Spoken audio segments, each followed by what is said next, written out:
Halo sahabat Klik Info, pendidikan adalah dasar kemajuan dari sebuah negara. Di mana ketika pendidikan itu maju, maka negaranya bisa dibilang maju. Nah, bagaimana dengan Indonesia? Saat ini saya bersama dengan seorang pengamat pendidikan.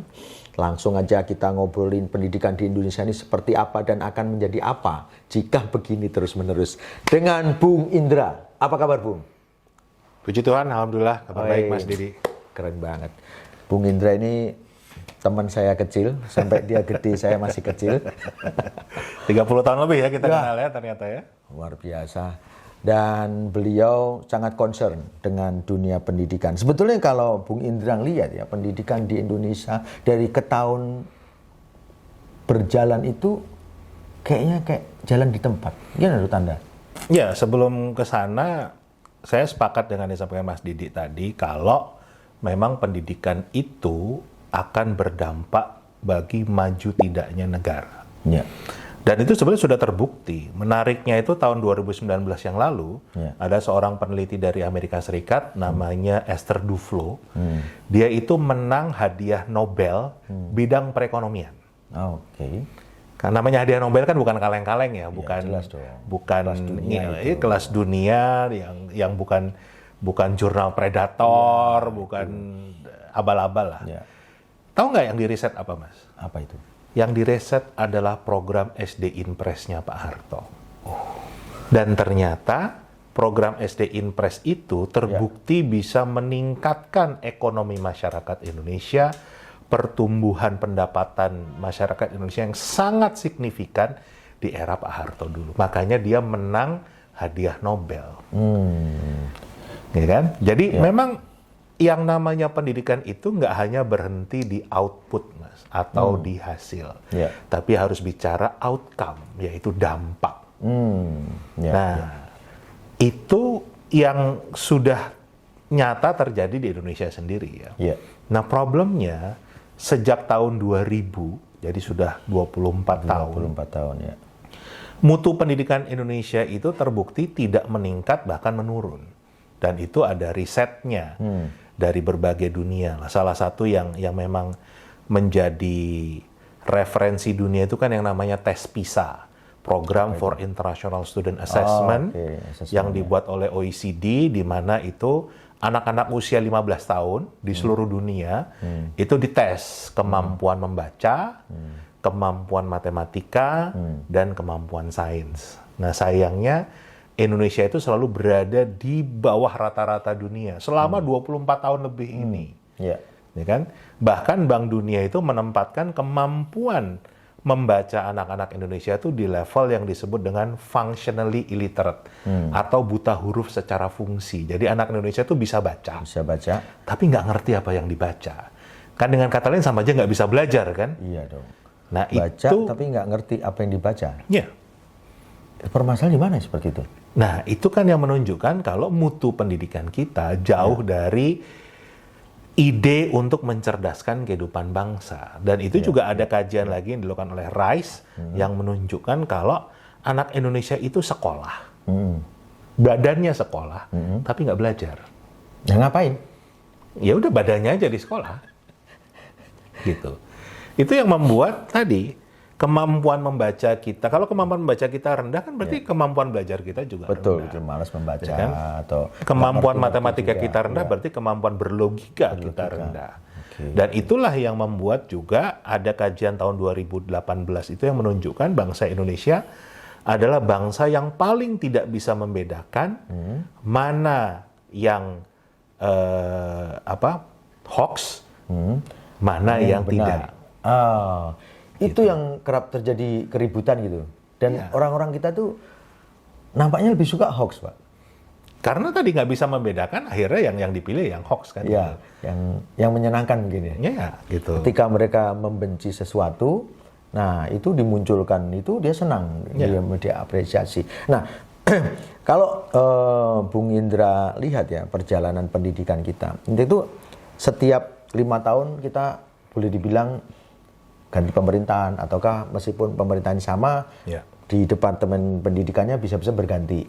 Nah itu apakah ketika kita berganti secara kurikulum itu mempengaruhi anak-anak kita dalam berpikir atau dalam berlogika atau yang tadi Anda sampaikan itu, apakah itu menghambat atau yang tadi justru jalan di tempat tentang pendidikan? Gimana, Lut? Jadi menariknya di salah satu kajian yang kebetulan dipublikasi di sebuah lembaga di Inggris namanya Center for Education Economics, itu dikatakan ada dua hal yang membuat mutu pendidikan Indonesia ini nggak meningkat-ningkat. Yang pertama itu karena masyarakatnya komplasen. Komplasen itu artinya nggak peduli gitu, merasa baik-baik saja. Ya pendidikan itu memang harus begini, tiap tahun itu harus rebutan bangku dengan PPDB zonasi, biaya memang harus mahal, nggak apa-apa kalau mutu pendidikan, mutu di sekolah itu jelek, kita larinya ke bimbel. Itu adalah yang dianggap hal yang biasa, komplasen. Nah, problem yang kedua, ini menarik, yang tadi disampaikan oleh Mas Didi. Jadi dikatakan kalau di Indonesia itu ternyata program pemerintah bidang pendidikan itu disebutnya BAUWMM, Business as Usual with More Money. Jadi sebetulnya programnya itu-itu aja, mungkin namanya digonta-ganti, duitnya ditambahin terus, dan sekarang itu sudah 665 triliun Mas per tahun. Tahun depan 720 sekian triliun. Digelontorkan untuk pendidikan. Ya kan? Nah, harusnya tapi bangsanya nggak cerdas-cerdas nih. Itu pertanyaannya. Ya kan? Tadi dari PISA begitu, belum lagi dari salah satu yang saya lupa nama lembaganya apa, yang mengatakan IQ rata-rata orang Indonesia kan 78,49. Rendah sekali. Itu di bawahnya Koko the Gorilla, Mas. Ini bukan saya ngomong ya, dan juga bukan mau menghina bangsa sendiri, tapi kan ini ada potret yang dibuat oleh orang yang kita, ya kalau kita merasa nggak benar, ya oke kita perbaiki dong, kan gitu. Kalau ternyata benar, ya masa diam aja kan gitu. Itu sebetulnya gini, kalau kita ngomong tadi, Bung Indra ngomong IQ cuma 70 berapa? 8,49 itu artinya gini, karena tidak dipakai, ya kan? Atau memang cuma segitu. Kan artinya orang tuh sering dipakai otaknya gitu kan, artinya bisa tambah pinter. Banyak faktor, Mas. Jadi salah satu kelemahannya adalah gini. Kalau kita ngomong pendidikan, di kepalanya orang Indonesia, dan saya sudah buktikan tiap kali saya bicara dengan siapa, termasuk mungkin pemirsa kita. Yang di kepala kita pasti ngomong tentang sekolah. Pendidikan, ya kan? Yang namanya pendidikan sama dengan sekolah. Padahal yang namanya pendidikan itu bukan hanya sekolah. Setuju. Dan itu sudah disampaikan oleh Bapak Pendidikan kita, Ki Hajar Dewantara, yang mengatakan pendidikan itu harus terbentuk ekosistem yang seimbang di 3 pusat atau 3 sentra. Rumah atau keluarga harus menjadi sentra pendidikan, pergerakan pemuda harus menjadi sentra pendidikan, baru perguruan menjadi sentra pendidikan. Kita ini semuanya isinya tentang perguruan. Makanya kita ini mungkin satu-satunya negara yang punya mata pelajaran sampai 17, Mas. Ya kan? Dan kalau kita lihat anak-anak di kota tadi ya, anak-anak di Indonesia ini pagi itu sekolah sampai sore karena full day, pulangnya masih bimbel lagi sampai malam. Les. Belajar di rumah yang ngerjain PR, ngerjain tugas. Jadi sebetulnya semuanya itu hanya pincang ke urusan persekolahan.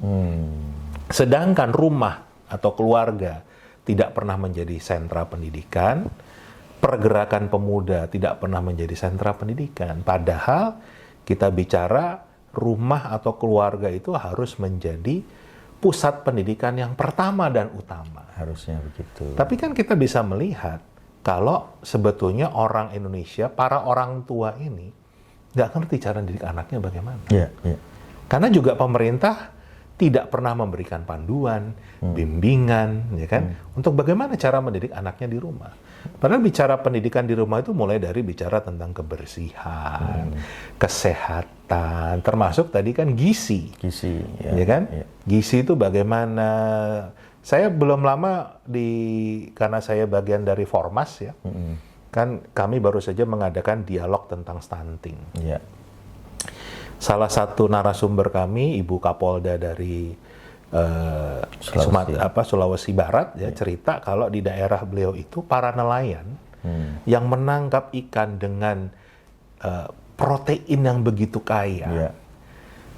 Warga di sana justru memilih menjual ikan tersebut untuk membeli Indomie bayi. Jadi bayi-bayi di sana justru malah diberi makan Indomie, mie instan, dibandingkan diberikan ikan yang begitu kaya dengan protein, ya kan?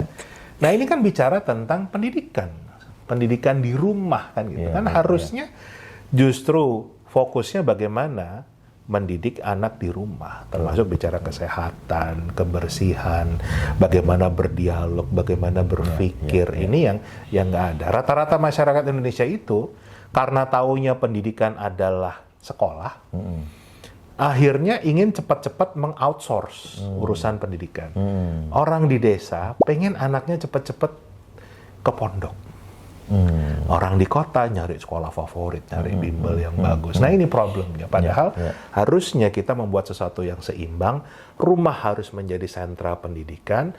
Pergerakan pemuda itu ya anak harus kita dorong jadi ikut klub sepak bola, klub basket, nyanyi ini. Kalau kita kan semuanya coba para orang tua kita survei deh.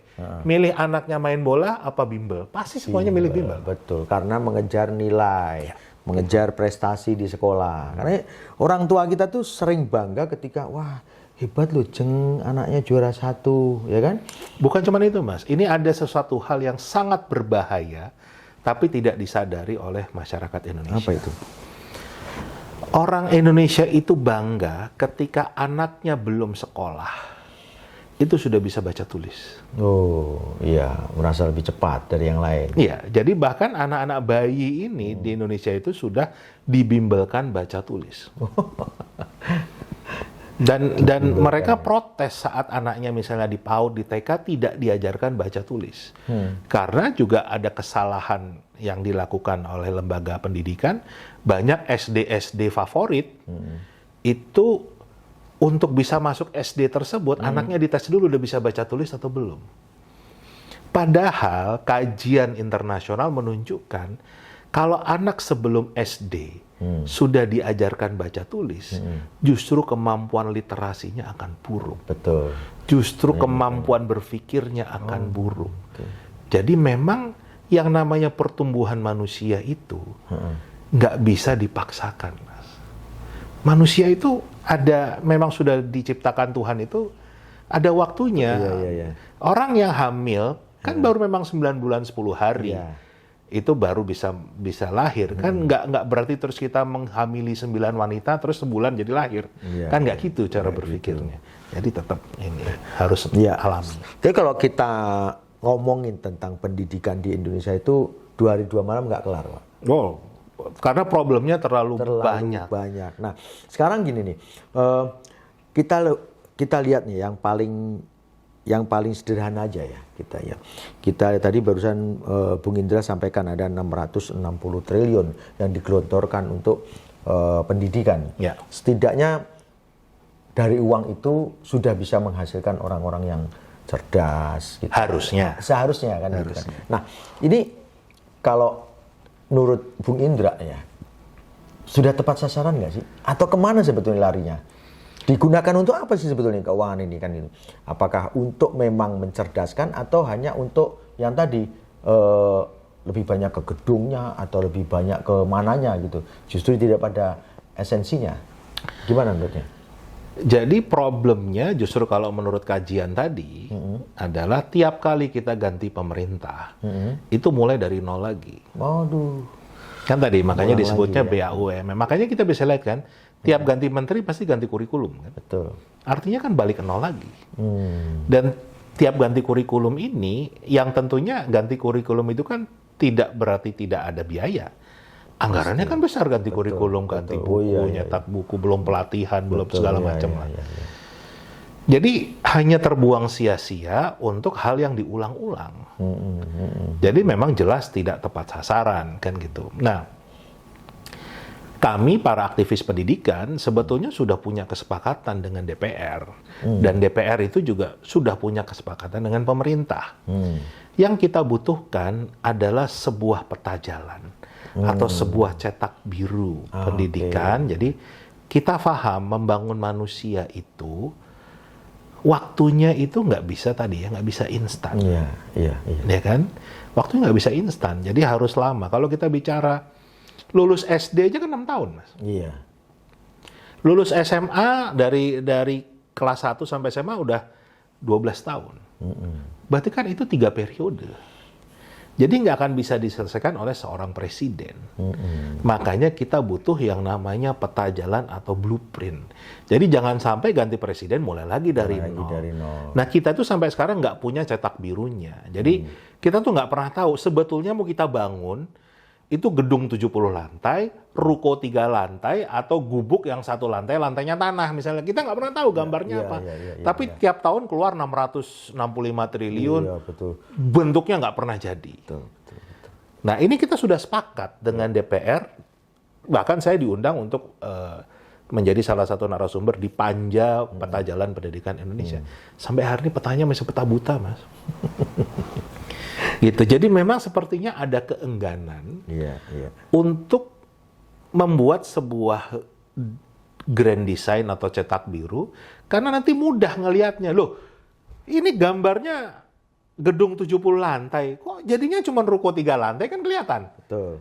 Kalau sekarang kan nggak kelihatan. Nggak kelihatan. Gitu. Nah itu yang kita dorong di periodenya Pak Prabowo ini, mudah-mudahan kita bisa dorong yang namanya penyusunan peta jalan atau cetak biru pendidikan Indonesia, kemudian ada revisi undang-undang Sisdiknasnya, dan kita benahi bersama, karena kita yakin targetnya Pak Prabowo, misalnya target ekonomi yang kan beliau bahkan taruhan sama pimpinan negara asing kan, mau pertumbuhan ekonomi 8%, ya kan? Itu nggak akan mungkin terjadi kalau pendidikannya nggak diselesaikan. Setuju. Gitu. Nah ini harus dibangun itu. Iya, memang tidak mudah karena yang tadi yang kita sama-sama ketika presidennya baru, menterinya baru, ya kan, kita harus, ngurusin itu semuanya, mulai dari tadi kurikulumnya, terus kemudian lebih kepada infrastrukturnya kemana-mana, nggak kelar-kelar ya. Dan nggak kelihatan, Mas. Jadi kan beda. Kalau kita membangun kereta cepat, kita bangun jalan tol, kelihatan. Ya kan? Kelihatan. Bangun IKN itu kelihatan. Tapi bangun manusia, itu udah waktunya lama, nggak kelihatan. Nah kita berharap kalau Pak Prabowo ini tidak hanya ingin sesuatu yang kelihatan, tetapi justru malah membangun manusia ini yang sangat penting. Kalau memang beliau komit ingin mencapai Indonesia Emas. Indonesia Emas itu nggak akan tercapai kalau pendidikan, pembangunan manusianya nggak dibenahi. Yang ada malah Indonesia lemas. Indonesia lemas. Oke, teman-teman klikinfo.id, kalau kita mau menelisik lebih dalam, banyak hal yang harus kita benahi. Tapi ya, semoga bincang-bincang ini kita sama-sama tahu permasalahan yang dihadapi oleh Indonesia di dunia pendidikan. Tapi tidak ada kata menyerah. Selama kita masih ada, bagaimana kita bisa memperjuangkan. Nah, terakhir nih, Bung Indra, boleh disampaikan apa sih yang kita bisa lakukan, ya kan? Karena kita tidak ada di pemerintahan nih, berarti di luar nih. Apa yang bisa kita lakukan sebagai masyarakat Indonesia untuk bisa memajukan, untuk ikut membangun Indonesia secara pendidikan? Silakan. Yang pertama, pedulilah terhadap pendidikan. Jadi jangan kita berpikir untuk hanya, serahkan ke pondok pesantren, serahkan ke sekolah, serahkan ke bimbel. Tapi kita mulai berpikir, kita mulai banyak membuat diskusi-diskusi sesama tetangga, saudara tentang pendidikan. Bagaimana cara mendidik anak yang baik, bagaimana tantang. Jadi jadikanlah pendidikan itu diskursus publik ya, sesuatu yang memang didiskusikan sehari-hari. Artinya kepedulian kita terhadap pendidikan itu akan meningkat. Itu pertama. Yang kedua, sadari hak-hak konstitusional kita. Jadi kita itu, ini yang menarik nih, kadang-kadang pemerintah itu mengaburkan tugas konstitusional mereka untuk mencerdaskan kehidupan bangsa. Kita selalu didorong seolah-olah yang paling bertanggung jawab terhadap pendidikan ya kita sendiri. Padahal secara konstitusi mencerdaskan kehidupan bangsa itu tanggung jawab pemerintah. Jadi justru kita malah harus mengawal. Contoh nih, di Indonesia itu sekolah itu harus diseleksi. Zaman saya seleksinya pakai nilai, sekarang seleksinya pakai jarak. Tapi itu hanya di Indonesia saja. Kalau di luar negeri, yang namanya anak mau sekolah, tinggal datang ke sekolah dan harus diterima. Kenapa? Karena pendidikan itu adalah hak asasi, bukan kemewahan. Sama kayak beribadah. Kan kita nggak pernah lihat orang masuk ke masjid, orang masuk ke gereja, diseleksi dulu. Oh, yang pintar aja yang boleh masuk masjid. Oh, yang rumahnya dekat aja boleh masuk gereja. Enggak. Tapi di Indonesia seperti, dan kita terima loh. Itu bahayanya, kita merasa itu hal yang biasa. Jadi sadari Bapak Ibu sekalian, hak-hak konstitusional kita. Bagaimana tentang pendidikan itu adalah hak kita yang dilindungi oleh Undang-Undang Dasar, bukan hanya undang-undang. Dan disitulah kita bisa mendorong bagaimana pemerintah bekerja sesuai dengan konstitusi. Oke, keren banget. Ya, sahabat Klik.info, semoga bincang-bincang kita bermanfaat dan terus majukan Indonesia dengan pendidikan dan dimulai dari keluarga kita. Oke, sampai jumpa dengan bincang-bincang yang lainnya.